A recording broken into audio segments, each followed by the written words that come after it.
Hello everyone, my name is Ryden, also known as Arnoa on the social media and business. I wanted to run you through my current shoe rotation. I've done this on TikTok a couple of times, but I thought I'd talk to you a little bit more in depth about why I have the shoes and a little bit more about them. Got my laptop here with my notes, no messing, let's get into it. First shoe I want to talk about is my Mason Margiela Tabbies. Now this is a shoe I've wanted for so long and I've got them, which is an incredible feeling. Retail is £890, which is crazy. This sun is so bright as well, by the way. I'm actually being blinded right now. I don't know if I can fix this. I might just have to charge. I think we're just gonna have to charge it. Sorry, guys. Yeah, the retail's £890. I did not pay that. There's no way I'm paying that until I win the lottery or something. Do you know what I mean? But I did end up paying £250 on Depop, which is an absolute steal. I think it's such an eye-catching piece of footwear, the fact that it is just a standard leather derby. However, that split toe just adds a level of what on earth. The smooth leather and the little bit of stitching detail on the back, in classic Margiela fashion, make for a really sleek and sophisticated design and feel, which I love. The leather is so smooth and malleable, I want to say. It's very relaxed. They are surprisingly comfortable, which honestly I did not expect. I thought they were going to kill my feet. However, as long as you got a pair of tabby socks, you'll be okay. I've tried wearing them with normal socks and it's not nice. I can assure you, please purchase a pair of tabby socks. Do not get them from the Margiela website because they are going to be stupid expensive. You can find loads of alternatives on Vinted, eBay, anywhere else on the internet, which is not going to set you back 70 quid for a pair of socks. That's outrageous. So while you're here, make sure you're subscribed, comment, like, all of that good stuff, because I want to start making more longer form content, and any feedback is always greatly appreciated. I'm very new to this. Oh, that's a good brew. That's a really good brew. Outdone myself there, fellas. Oh, and I just dribbled a bit. Not sure if you can see. Next is my Arc'teryx Bora Mid GTX boots. Now, GTX means Gore-Tex, mid means obviously they're mid-height. However, this is an incredible pair of boots. As someone with a mountaineering background, I have a little bit more respect for the manufacturing and technical ability of this boot. They've got a Vibram sole, which means obviously they're going to be really grippy. They've got toe caps. They've got a sock liner, which is awesome. It's a little bit more of a technical looking boot compared to a standard all leather boot. I've got an all leather boot, as you can see down here, my frac apps. And I think that the lack of leather on my Arc'teryx pair makes them a little bit more special. They've got a really nice mix of materials and textures on there. And there's a little bit of I don't know how to describe it. I'll put a photo up and videos up to show you what I'm talking about, but there's a little bit of detail on the side, which I love. And also the little bit of metal work.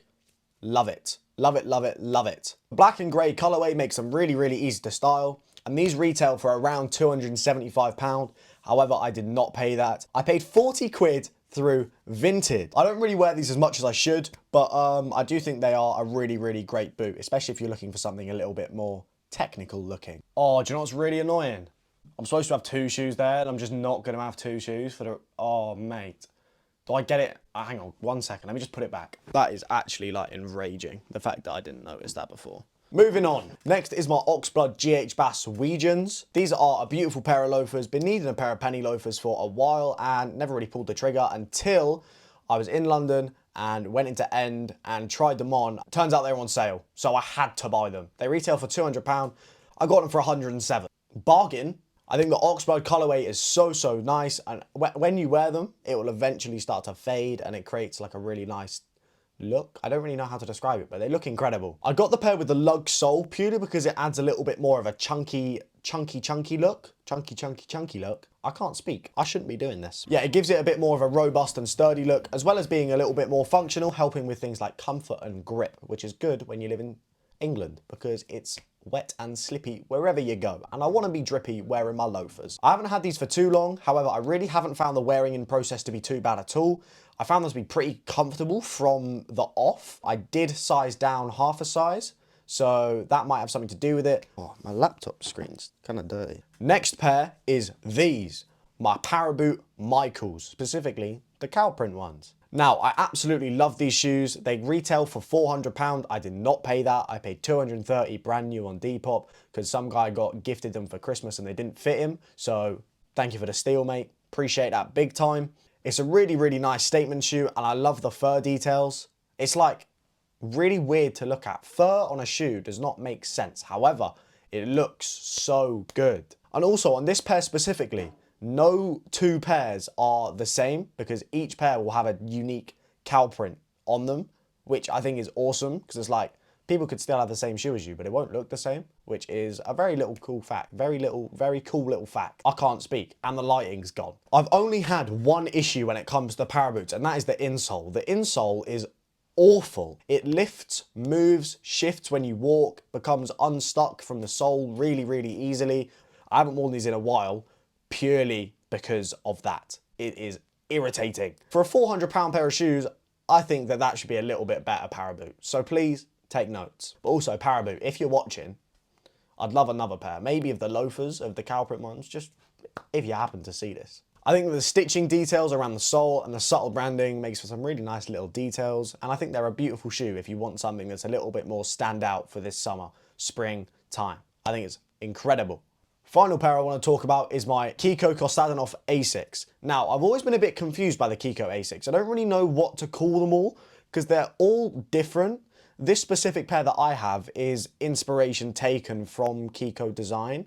And so it's not actually been worked on by Kiko, but by creative consultants at Kiko Kostadinov Studios, which I find it's so confusing to me. So please, if you can help me out in any way by trying to understand this, please do, because I can't, it's not comprehending. I can't get my head around it. This is a 2021 pair, so it's not available anymore. However, you can pick them up very, very cheap secondhand. I paid 50 quid for mine, and they came with the box and all of that jazz, and they're pretty much brand new. They're extremely comfortable, extremely easy to style. They go with everything, and they've got a really nice few details, like the metallic bits, and the fact that the whole shoe is mesh, which is kind of cool. It's also got a mesh interior, which means that the shoe is very breathable, which for summertime is perfect. So I'm definitely going to be wearing those with a pair of shorts this summer, 100%, or maybe even a skirt if I'm feeling fancy. The more I see Kiko's work, the more I enjoy it. So I'm definitely looking to get my hands on a couple of Kiko pieces in the future. However, I do not have Kiko money. I don't, sadly, but I just don't. So a subscription will be greatly appreciated. That's all the shoes I wanted to run through in my rotation at the moment. That's kind of the main pairs that I'm wearing. At the back end of this winter, moving into spring. But still, we're not really seeing that spring weather come through, so I might have to keep this rotation for a little bit longer. However, now I would love to share some shoes that are on my wish list at the moment, things I'd like to wear this spring, summer, when it gets a little bit warmer, because I don't really think I have too many summery spring time. Sun's coming back out. That's good. Cheers, mate. Yeah, I just wanted to run you through a couple of pairs that I'm thinking, yes, please. Looking at them and going, Firstly, I really want a pair of Mary Janes, purely because I think it's like a really cool way to put on a dressy shoe in the spring, summer, but adding a little bit more detail than a standard derby or loafer would. I really like the tabbies, of course. The Mary Jane tabbies are incredible. However, they only go up to a size 7. But luckily, my tabbies are a size 7. And I'm a small man, so I'll fit them no issue. I really like the fur green colorway. I think they are absolutely beautiful, as well as obviously the black is amazing. However, I cannot pay £920. Under no circumstance. I'd have to sell my house. I've seen a pair on Depop for around 600, which is still a crazy, crazy price. So I might see if I can do a little bit of bargaining, see how low I can get them. But it's a dream shoe. It's a dream shoe for me. I'd love a pair of Mary Janes. I'm not sure how much I would wear them, but I would love to have them just to pop out on occasion. And if all else fails, I can get the Dr. Martens pair. They're like £140. They're pretty good. But ideally, I want the tabbies. Now, next is a pair which is even more unrealistic and very similar to my para boots. It is the Ziggy Chen Moccasin Derbies. I don't know if I've said that right. Please do correct me if I'm wrong. However, I think Ziggy Chen is absolutely incredible. These shoes are just beautiful. In hand, held them in London, and I fell in love. Now, they retail for 999 Great British pounds. That's so much money. However, the pair I saw in London were only, I say only, they were only 890 quid. So, you know, that's pretty cheap. Do you know what I mean? No. That's someone's rent. Yep, on a pair of shoes. That is outrageous. The Derbies are fully calf leather. which is very, very nice. And the funky ribbon pull tab on the back with the wide laces gives like a really kind of odd contrast to the vintage look of the shoe. The shoe looks as if it's been in a cupboard in someone's loft for over 100 years. However, with the bright white laces and the kind of like dull coloured ribbon pull tab, I think it adds like a little bit of something. Just something, which I really like. And the way that the leather looks, they look like they've been worn, loved, vintage. They look like they've been vintage. That's not good English whatsoever. Basically, they look old. That's everything I wanted to talk about today. Thank you so much for watching. Please give me any feedback you have, because I want to be better at this, and I want to learn. I want to know what I can do different to make the videos more entertaining, more enjoyable, whatever. Anyway, that's everything for this video. Drop a subscription, comment, like, all of that good stuff. Thank you so much for watching, and I'll see you all laters. Bye! That was actually very fun. I enjoyed that.